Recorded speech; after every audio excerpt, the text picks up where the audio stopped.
Il est gilet jaune depuis le 17 novembre dernier. Il n'a pas manqué une seule manifestation depuis. Il vient nous expliquer ce qui anime le mouvement. Cédric Champin.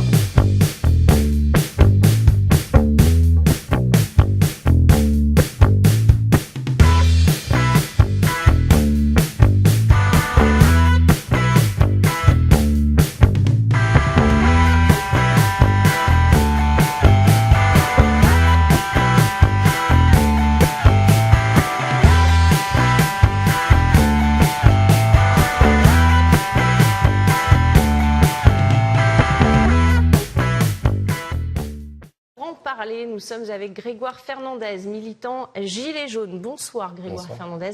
Merci d'être avec nous sur RT France. Une petite réaction à cette petite anecdote du petit cadeau offert par une femme à Emmanuel Macron hier qui a décliné l'offre de le porter.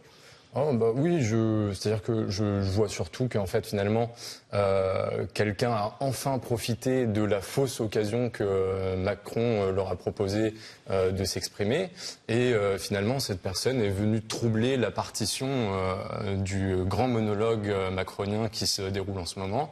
Ça ne lui a pas plu, il a accepté pour faire bonne figure le pendentif, mais on sait très bien ce qu'il en pense. Ensuite, Mais il ne prononce jamais le mot gilet jaune d'ailleurs. Non, oui, de toute façon, il évite, il est dans le déni comme à peu près tout le reste de son gouvernement, tout à l'image en fait finalement de ce que représente Macron. Ensuite, les images continuent, les caméras filment cette personne qui est intervenue et puis Monsieur Macron n'apprécie pas qu'on donne la parole à cette dame plutôt qu'à lui et que finalement on détourne les images pour donner de vraies images. Qu'on les détourne du grand débat. C'est intéressant, vous dites on détourne les images, on le voit depuis des semaines maintenant, le mouvement, les manifestations tous les samedis qui sont montrées du doigt pour des violences, pour de l'antisémitisme, enfin c'est ce que dit en tout cas le gouvernement. On a vu encore cette semaine Emmanuel Macron parler de complicité avec les casseurs, il a dit ceux qui vont manifester sont complices du pire, une réaction à cela ? Alors Cédric, une réaction ? Ouais, j'ai une réaction à ce niveau-là. De toute façon, c'est ce que le monsieur disait, la personne, c'est que on laisse faire, on va dire entre guillemets, les casseurs pour monter la pression, faire monter la pression dans les cortèges. On n'a pas le souci sur Flair parce qu'on a vu avec les services d'ordre, donc c'est du donnant-donnant avec le commissariat. Donc voilà, nous on fait notre petite marche du samedi et tout en respectant les personnes et on n'embête strictement personne. Ni les commerçants, ni on va dire les citoyens, quoi. Après c'est juste une marche qui dure 2 heures maximum et puis voilà quoi. Donc on est toujours en train de montrer notre mécontentement par rapport à la politique actuelle, mais une politique aussi qui dure depuis 30-40 ans quoi. Oui, donc en fait, comme on peut le regarder sur différents sites ou réseaux, c'est pas contre Macron. Parce qu'en ce moment, il y avait aussi les foulards rouges. Ouais. Donc, pro-Macron, gilets jaunes, anti-Macron. Mais en fait, c'est pas anti-Macron, c'est contre le système qui perdure depuis des décennies. Ouais, c'est ça. On est là contre, on va dire, les personnes qui dirigent la France, qui dirigent l'Europe aussi. Parce que l'Europe nous fait énormément de mal en ce moment. Donc, ouais, c'est ça. C'est un ras-le-bol total de la fiscalité, voilà. Donc on est arrivé à un point où c'est qu'à une époque on travaillait, on dégageait un salaire, on pouvait vivre, alors que là maintenant on dégage un salaire juste pour payer.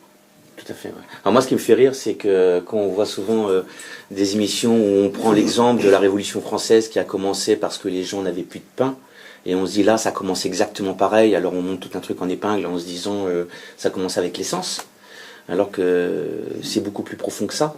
Ouais. Et par rapport à les revendications, l'ISF, l'exode fiscal, il y a aussi tout l'argent qui est un peu dépensé, un peu n'importe comment. Et puis l'indécence, je dirais, moi, personnellement, ce qui me touche, c'est qu'à un moment donné, il y a des choses qu'on ne devrait pas savoir ou pas voir, surtout des périodes de crise comme ça. Comment les Gilets jaunes vous vous situez par rapport à tout ce qu'on entend parler, puis l'amalgame en fait qui est fait, et au niveau du comité des Gilets jaunes de Flers, quand vous faites des réunions, c'est lesquels sujets qui reviennent en priorité ? Donc on revient toujours, en priorité c'est donc le pouvoir d'achat, des Français. Ça, c'est, on va dire, entre guillemets, la première revendication. Après, on part, oui, sur l'ISF, la justice fiscale quand même, puisque voilà, il y a certaines personnes qui ont le droit de s'expatrier ou expatrier leur argent sans être inquiétés par un gouvernement. Donc il y a aussi le truc qui s'est passé, c'est le verrou de Bercy qu'on n'arrive jamais à faire sauter. Et c'est ça le gros souci en ce moment en France. Quelles seraient les premières mesures pour toi à faire pour faire en sorte que demain ça puisse commencer à se débloquer? Parce que le pouvoir d'achat, en fait, ok, mais ils disent qu'ils ne peuvent pas faire ça comme ça du jour au lendemain, ils ne peuvent pas au claquement de doigts. Il y avait la baisse de la TVA. Oui, la baisse de la TVA, donc sur les produits de première nécessité, qui serait mis en balance pour faire la balance, on va dire, parce que si on donne d'un côté, il faut reprendre de l'autre automatiquement. Donc nous, on a dit qu'il fallait augmenter de 1% la TVA sur les produits de luxe. Ce qui compenserait la baisse, le manque par rapport à la TVA, à la baisse de la TVA sur les produits de première nécessité. Ouais. Donc par rapport à ce que tu dis, on sous-entend que des actions rapides peuvent être mises en place. Des actions rapides, oui. Et on n'est pas obligé d'attendre la fin du débat, de toute façon, entre guillemets. Voilà. Toi, t'en penses quoi du débat ? Le débat, on a tous notre opinion dessus. Moi, je sais, pour moi, il sert à rien du tout. C'est de l'enfumage, comme beaucoup de personnes le pensent, puisque de toute façon, ça a été dit qu'il ne reviendra pas. Il garde son cap. Bon, là, nous, on a fait le débat à Flers, qui a été organisé par le maire de Flers, Yves Gasdoué. Et donc on s'est aperçu quand même que sur 80 personnes qui étaient à peu près au débat de Flers, on est arrivé, moi je suis arrivé à une synthèse à la fin au niveau de ma table, puisqu'il y avait, c'était 10 tables d'organiser. Et donc déjà nous, il n'y avait aucun sujet de prédéfini. Donc si on parlait de ce qu'on voulait. Mais pas comme ce que M. Macron veut, avec ces questions qui sont bien posées. Et moi, la synthèse qui est arrivée, c'est que toutes les personnes qui étaient à notre table, même s'ils ne portent pas le fameux gilet jaune, elles sont toutes gilets jaunes, puisque les revendications sont les mêmes que les nôtres. Oui, ben souvent, quand on parle avec des personnes au niveau du sujet, des gilets jaunes, même quelqu'un qui se dit anti-gilet jaune, au bout d'une conversation, arrive à se dire « Ah oui, mais on a des points communs ». Oui, c'est exact. Donc ça touche tout le monde. Ça touche tout le monde. Mais par rapport à la suite des événements, est-ce que au niveau des Gilets jaunes, vous pensez qu'il y a de l'écoute ? Ou ça va... Parce qu'en fait, il y a des gens qui disent que ça s'étouffe, le mouvement, d'autres qui disent que non. Est-ce que le mouvement est appelé à se durcir ou pas ? Donc là, le mouvement s'essouffle, on va dire oui et non, mais c'est plutôt une lassitude pour l'instant, puisque ça va faire bientôt 4 mois quand même qu'on est dans le mouvement, depuis le 17 novembre. Et donc après, le mouvement, je pense qu'on attend. Les citoyens en colère, parce que j'aime pas vraiment les gilets jaunes, c'est un peu péjoratif maintenant, avec le mépris du gouvernement par rapport à nous. Mais on va attendre le résultat du débat, déjà voir la remontée. Il y a une synthèse, nous, pour Flers, qui a été faite par le Césaire, puisqu'il y a eu plusieurs débats qui ont été organisés en Normandie. Et donc c'est le Césaire qui va remonter toutes les synthèses. Et normalement, il va y avoir un compte-rendu de fait à Bernay. Alors par contre, j'ai pas la date exacte. D'accord. Et par rapport à ça, déjà, tous ceux qui ont organisé des débats sont invités pour valider ou pas la synthèse qui va être faite. Et par rapport à ça, je pense qu'on va attendre, voir ce que notre cher président, va nous dire et nous annoncer. Et là, je pense que si on n'a rien, on va dire, si on n'a rien du tout, et le mouvement va continuer et va se renforcer, va se durcir. Disons que surtout qu'on est une période qui est quand même critique, dans le sens où il y a quand même énormément de blessés, et que ces gens qui ont été blessés, qui ont été estropiés, c'est des personnes qui, d'après ce que j'ai cru lire et entendre, n'ont plus rien à perdre. Non, ils ont tout perdu déjà. Voilà. Entre guillemets, ils ont perdu une partie de leur vie et de leur corps. Parce que c'est pas normal qu'on utilise des armes non létales et quand on voit les blessures affligées aux personnes. Donc là, on a l'ONU qui quand même commence à prendre l'affaire. Et j'espère qu'il va y avoir quelque chose au bout, quoi. Oui, même certains pays, j'ai cru voir sur des reportages où certains pays, justement, commençaient à sonner la sonnette d'alarme en disant à Emmanuel Macron qu'il devait changer sa politique. Ouais. Bah, j'espère qu'il va la changer, mais j'y crois pas trop. Et donc le souci, c'est en plus, c'est que c'est cette personne-là, donc notre cher président, qui donne beaucoup de leçons aux pays, on va dire les pays qui sont européens ou non européens, qui veut donner des bonnes leçons, n'est pas capable de les appliquer chez lui, quoi. Il a été interpellé à ce propos. Qui a été interpellé à ce propos, et ça fait énormément de mal, même pour la France, puisque maintenant il est pris, on va dire entre guillemets, pour un guignol au niveau de l'Europe, quoi. Puisqu'il ne peut plus rien donner ou demander, ou on va dire apposer, puisque lui il n'est pas capable de le faire en France. C'est vrai que les Gilets jaunes ont un peu ruiné sa stature internationale. À l'inverse, est-ce que vous avez conscience, ou est-ce que nous avons conscience d'ailleurs, à travers ce mouvement, d'avoir redonné de la dignité aux gens, en général. Les gens qui se disaient, quoi qu'il se passe, mais qu'est-ce que vous voulez qu'on fasse? Il y avait une espèce d'immense lassitude. Et les Gilets jaunes, d'un seul coup, miracle, bah oui, on peut faire quelque chose. Ça me semblait être de la dignité, d'ailleurs. Et vous avez bien conscience de ça. Ouais, sauf qu'il n'y a encore pas assez de personnes qui voient qu'on peut tous réunir, faire bouger les choses, quoi. Puisqu'on n'est pas... c'est vrai qu'on a eu jusqu'à plus de 70% de soutien. Oui. Mais soutien ne veut pas dire action. Et je pense que si les 70% de personnes, même s'il y avait eu 40 ou 50% de ces personnes-là qui étaient venues avec nous, les premières semaines, ça aurait changé, la donne aurait changé. On n'aurait pas eu un grand débat et ça aurait été obligé de bouger, quoi. Mais n'est-ce pas parce que les gens ont peur de perdre quelque chose? Peut-être l'inconnu. Parce qu'on dit qu'en général, c'est quand on n'a plus rien à perdre qu'on est capable de tout. Quand on n'a plus rien à manger. Mais là, en l'occurrence, c'est quand on n'a plus rien à manger, parce qu'on est quand même dans une société où il y a énormément de gens qui sont dans la précarité. Ouais. Et justement, je rebondis sur ce que tu dis, Didier. C'est vrai que le côté de se réveiller comme ça l'a fait, et qui a donné à d'autres pays l'envie de se réveiller, on a un côté révolutionnaire en France. Oui, on est reconnu, révolutionnaire. Gueulard. Voilà. Par contre, est-ce qu'on est reconnu pour aller dans l'action? Je suis pas sûr. Mais le réveil est profond, me semble-t-il. Le réveil est profond, mais après, on va dire, ce que je pense moi aussi, c'est que les personnes ne peuvent pas se permettre de prendre une ou deux journées, parce qu'il y a eu une grève générale, il y a eu un appel à la grève générale. Mais prendre une ou deux journées, les gens ne peuvent pas se permettre, puisqu'ils ont des crédits. Ils sont pris à la gorge. Alors, voilà. Donc, alors attends, ouais, vas-y, non. Donc on est arrivé à un système où c'est que les gens, c'est de l'esclavage moderne, c'est tout. Alors attends, excuse-moi, parce que je voudrais... je rebondis drôlement ce matin. Tu me parles que les gens travaillent. Je pensais que c'était des gens qui bossaient pas, qui étaient alcooliques. C'est pas ce que j'entendais. Oui, les gilets jaunes sont alcooliques, sont feignants, des fachos, des antisémites, donc en fait, on est tout, quoi. Donc en fait, tu veux me dire que c'est des gens qui travaillent, qui font les... Voilà.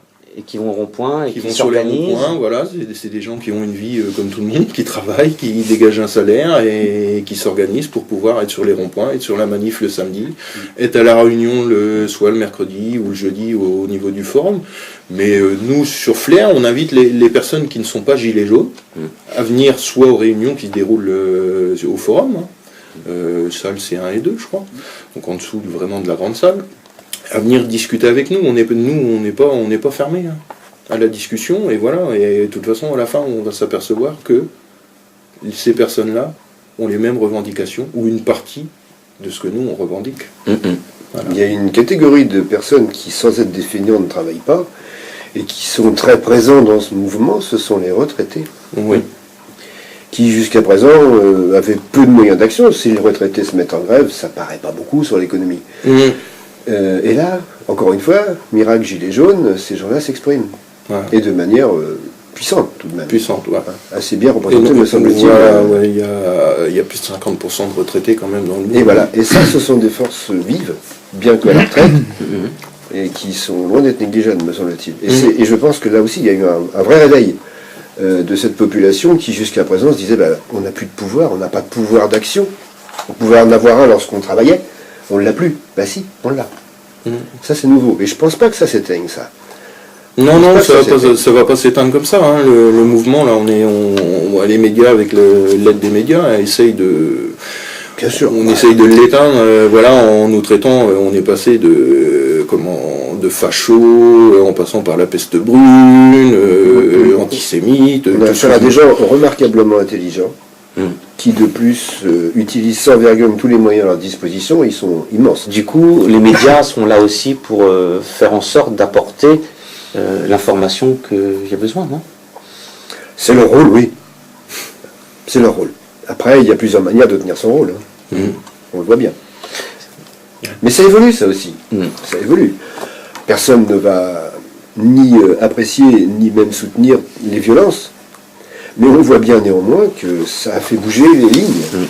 Et que quand il y a vraiment trop de soumission, peut-être, ou tout au moins de bienveillance par rapport au pouvoir, et que ça se voit, ça devient vite insupportable. Ouais. De toute façon, après, là, on a vu le souci qui s'est passé, c'est qu'une partie des Gilets jaunes a commencé à prendre en grippe les médias.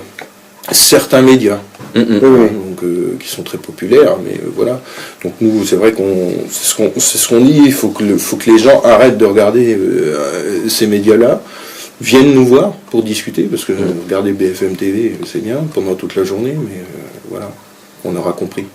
Une fois de plus, c'est un problème de communication, quoi. Voilà, c'est un problème de communication, et alors qu'on n'a encore jamais mangé quelqu'un, étranger.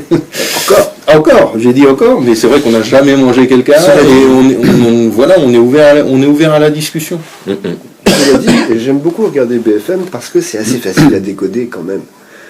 C'est gros. Oui, c'est gros, oui, dans l'inverse, oui, on voit tout de suite que c'est une grosse manipulation. D'autres chaînes que j'ai essayées sont pas forcément aussi faciles à décoder. BFM, oui. Ouais. Ah bon, BFM, donc du coup, tout de suite que... comme on a à peu près tous le décodeur allumé en permanence, les ficelles sont grosses.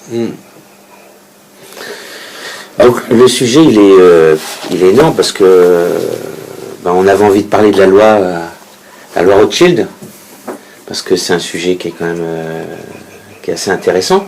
Sur la dette. Ouais. Sur la dette, qui a été renforcée après par Maastricht. Tu aurais quelque chose à rajouter par rapport à cette situation en général? Si tu avais à faire une synthèse, Cédric, ce serait quoi? Donc je pense sur la loi Rothschild, on sait pas qu'on s'est pas penché dessus, hein, mais pour l'instant on sait pas vraiment le problème. Donc nous, la synthèse, de toute façon on a demandé le RIC, c'est pas pour rien. On voudrait aussi c'est que le vote blanc soit pris en compte, mais avec aussi la possibilité d'avoir révocation. Donc ça veut dire que les personnes qui se présentent, si elles n'ont pas la majorité, sont exclues, et on veut d'autres personnes. Ça veut dire qu'on est contre leurs idées, quoi. Puisque bon, c'est facile, là en ce moment on a toujours un petit... ce qu'on a beau dire, mais M. Macron n'est jamais arrivé au pouvoir comme ça. Il y a des personnes qui l'ont mis en place. Après, au deuxième tour, il est tombé contre Marine Le Pen, du Front National, donc tout de suite c'est un vote contestataire. Et automatiquement il a été élu grâce à ça. Mais c'est pas le seul, M. Hollande a été élu aussi. Ça aurait été vrai pour n'importe quel. Mais c'est là qu'on voit aussi, parce que par rapport à ce que certains peuvent prétendre, c'est vrai que le français n'est pas facho. Parce que en France, on ne l'est pas, et c'est justement ça. C'est Mitterrand qui avait aidé le Front National, si je me rappelle un peu l'histoire, pour aider Jean-Marie Le Pen, parce qu'il savait que c'était justement un poids pour lui, parce que on n'est pas comme ça. Donc avoir un contre-pouvoir en face, forcément, c'est un moyen de bloquer un certain pourcentage de l'électorat. C'est clair. Et quand il se retrouve au second tour face à un candidat qu'on veut élire. Le candidat se trouve d'office élu, oui. Comme Macron, comme... Mais la prise en compte du vote blanc pour autant que ça se fasse, va considérablement changer les choses. Bah là, ça change. Est-ce que voter pour un gouvernement qui ne décide plus rien Oui, parce qu'en c'est vraiment utile, quoi. Ah, Dans la mesure où Enfin, on a quand même on eu... ne peut pas dire qu'il ne décide pas. Hein. Comment? Aujourd'hui, on ne peut pas dire qu'il ne décide pas. Non, c'est pas lui qui décide. On a quand même eu au mois de mai Ah l'Union oui, européenne je pense. qui édite ce qu'on appelle les GOP, les grandes orientations politiques et économiques. Et à la suite de ça, le Sénat met en place son PNR, son plan national de réforme. Et ce PNR, il est sur la base des directives européennes. Et Macron, lui, par exemple, prend l'élection de Macron, il a été élu juste après l'édition de ce document-là. Donc ça montre bien que peu importe le président qui est en place, il y a la feuille de route de l'Union européenne qui doit être suivie. Oui, Et cette feuille de route, elle parle de l'harmonisation des prix du carburant, elle parle de supprimer l'ISF, c'est elle qui donne les feuilles de route du gouvernement, quoi. Donc est-ce qu'on continue à voter pour un gouvernement qui ne décide plus rien? mais là, après, c'est beaucoup plus vaste. mais c'est intéressant, ouais. Mais on est quand même dans cette élection, situation depuis combien d'années? Ouais. Il y a une élection, justement, européenne, là, qui vient, donc... Mais l'élection de qui? bah, en tout cas, c'est une manière aussi de pouvoir s'exprimer. Oui, c'est une manière de Sur le sujet. s'exprimer. Parce Mais que comme si on fait, un- on se retrouve face à des portes fermées. Bien sûr. Ah bah oui, c'est difficile. Et la non prise en compte du vote blanc... Parce qu'il y a le ne peut Parlement pas, européen, mais il y a aussi le Conseil permanent, où là, eux décident, donnent les recommandations au fameux Parlement européen pour qu'ils donnent les grandes lignes. Et ce ne sont pas des élus. Et eux ne sont pas élus, ils sont nommés.